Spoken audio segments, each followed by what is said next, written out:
Mission 2022 फतह करने के लिए समाजवादी पार्टी ने फ्रंटल संगठनों को भी मजबूत करना शुरू कर दिया है। रामपुर मथुरा क्षेत्र में समाजवादी व्यापार सभा का न कि गठन किया गया बल्कि नवनियुक्त ब्लॉक पदाधिकारियों को नियुक्ति पत्र भी सौंपे गए। क्षेत्र के बांसुरा घाट पर आयोजित कार्यक्रम में मुख्य अतिथि पूर्व विधायक श्रोता महेंद्र सिंह झीन बाबू ने व्यापारियों किसानों को सावधान करते हुए कहा कि अगर भाजपा सरकार दोबारा सत्ता में आई तो फिर न किसान बचेगा और न ही व्यापारी। महंगाई लगातार बढ़ती जा रही है और भाजपा कह रही है कि देश सुधर रहा है।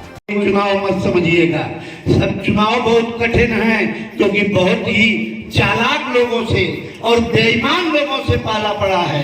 अगर कोई भले लोग होते तो हम आपको इतनी मेहनत नहीं करनी पड़ती, लेकिन आपको चालाक और बेईमान लोगों से पाला पड़ा है, इसलिए आपको उतनी ही मजबूती से गांव-गांव, गली-गली जाकर लोगों को जागरूक करना होगा, उनको हिम्मत बनानी होगी और उनको कायदे से समझाना होगा कि आगे आने वाला समय कैसे आएगा, कैसे बदला जाएगा, कैसे नई क्रांति आएगी, कि नई हवा है, नई सपा है, बुजुर्गों का हाथ है और युवा का साथ है, ये आपको बताना होगा।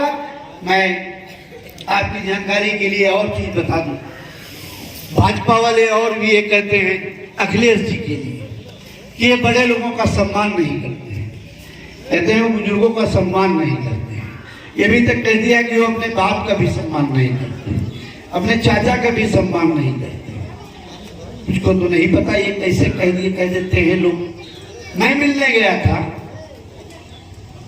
मुझे 5 मिनट का मौका मिला, उस दौरान बातचीत हुई, वो तो हुई बातचीत, लेकिन बातचीत के बाद मैंने लास्ट में कहा कि आज अध्यक्ष जी एक फोटो हमारी आपकी नई अपडेट हो जाए, तो तुम्हारे पास बहुत फोटो है, तो हमने कहा वो फोटो बहुत पुरानी हो, एक नई फोटो खिंचवाई।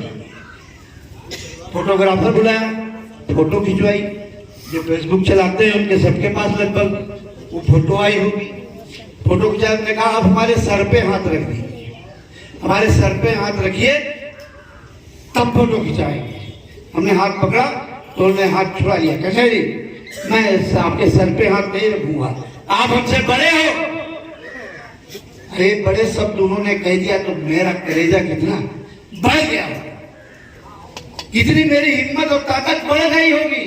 ये बड़े शब्द जो उन्होंने अपने मुंह से कहा, क्योंकि वो इतने बड़े नेता हैं, मैं उनके सामने मात्र एक तुच्छ सिपाही हूं, और उस सिपाही को उन्होंने बड़ा कहा, तो जब मुझको वो बड़ा कहकर इतना सम्मान दे सकते हैं, अपने बड़े बुजुर्गों का इतना सम्मान करते होंगे, ये तो हम लोग हमारी समझ में आया और आप लोगों के भी समझ में आना चाहिए। वो केवल नौजवानों को साथ लेकर हम बुजुर्गों को आगे बढ़ाकर बिठाना चाहते हैं, और जब तक नौजवानों का साथ नहीं होगा तब तक कोई सरकार कहीं से बदली नहीं जा सकती, तब तक कोई क्रांति नहीं की जा सकती। सरकार तभी बदलेगी, क्रांति तभी आएगी जब नौजवान हमारे साथ में होंगे।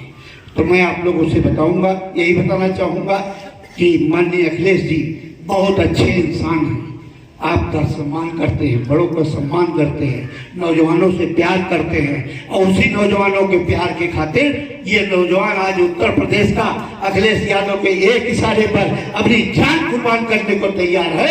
ये उत्तर प्रदेश का नौजवान हर समय तैयार है। मैं उन नौजवानों को बधाई देना चाहता हूँ और नौजवानों को हिम्मत बनाना चाहता हूँ कि अगर इसी तरीके से लगे रहे तो जीवन भर ये मैं ही नहीं बना रहूंगा उस कुर्सी पर, जीवन भर अखिलेश जी या कोई और नहीं बना रहेगा, आप लोगों का भी अवसर रहेगा। जब सरकार बनेगी तो बहुत सी चीजें ऐसी हैं कि कहीं भी आप लोगों को मौका दे दिया जाएगा तो आप लोग उसमें अग्रणी रहोगे, और अग्रणी रहकर एक आगे की सबसे भूमिका निभाने का काम करोगे। आपका भी सम्मान होगा, हमारा भी सम्मान बढ़ेगा और आप लोगों का भी सम्मान बढ़ेगा। इन्हीं सबके साथ आप लोगों को बहुत बहुत धन्यवाद, आभार व्यक्त करते हुए कार्यक्रम में मुख्य अतिथि महेंद्र सिंह झीन बाबू ने जिला अध्यक्ष व्यापार सभा ऋषिराज सिंह, विधानसभा क्षेत्र अध्यक्ष धर्मेंद्र फोरेवाल की उपस्थिति में ब्लॉक अध्यक्ष विपिन वर्मा, ब्लॉक उपाध्यक्ष राजू, सचिव कमलेश भार्गव, संतोष यादव को नियुक्ति पत्र सौंपे। सपा व्यापार सभा जिला अध्यक्ष ऋषिराज सिंह ने कहा कि मध्य वर्गीय व्यापारी अपनी बात कह सके, इसलिए व्यापार सभा का गठन किया गया है। कार्यक्रम में डॉक्टर प्रतीक सिंह, वहीदुल हसन, दुर्गेश मिश्रा, कन्हैया त्रिपाठी, अब्दुल मन्नान, पुष्कर शुक्ला सहित तमाम कार्यकर्ता मौजूद रहे। स्टडी आईएएस लखनऊ में ही सिविल सेवा की तैयारी के लिए एक बेस्ट फैकल्टी के साथ एक मॉडर्न कैंपस उपलब्ध करा रहा है। अब स्टूडेंट 12वीं के बाद ही आईएएस और पीसीएस की तैयारी कर सकते हैं। इसमें 12वीं के बाद अब ग्रेजुएशन करते हुए जो छात्र हैं वो आईएएस की परीक्षा के लिए तैयार किए जाते हैं। अगर आप ग्रेजुएशन कर चुके हैं तो आप हमारे स्पेशल बैच में आईएएस और पीसीएस की तैयारी कर सकते हैं। स्टडी आईएएस स्टूडेंट के रहने और खाने की व्यवस्था भी उपलब्ध कराता है, जिससे वो अपना पूरा समय सिर्फ पढ़ने के लिए यूज कर सके। अधिक जानकारी के लिए आप कॉल करें 9517171733 पर। खबर आपकी, नजर हमारी। देखते रहिए आई इंडिया।